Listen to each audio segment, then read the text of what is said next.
AKBP Reinhard diketahui sebelumnya menjadi sorotan karena memukul dua anggotanya, Bribka David Sitompul dan Bribka Hendrik Simatupang.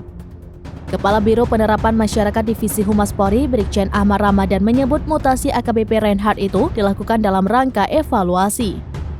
Mutasi ini dimuat dalam surat telegram atau ST dengan nomor ST-2164-9-KEP-2023 yang ditandatangani Asisten Kapolri Bidang Sumber Daya Manusia atau SDM Irjen Dedi Prasetyo mewakili Kapolri Jenderal Listio Sigit Prabowo pada tanggal 26 September 2023.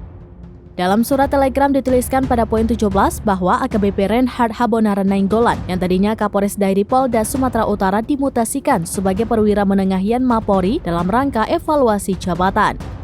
Sebelum adanya mutasi ini, Kapolda Sumatera Utara Irjen Agung Setia telah mencopot Kapolres Dairi AKBP Reinhard dari jabatannya. Pencopotan jabatan juga buntut dari pemukulan yang dilakukan AKBP Reinhard terhadap dua anggotanya. Adapun pemukulan yang dilakukan AKBP Reinhard Nainggolan terjadi pada 28 Agustus 2023 lalu.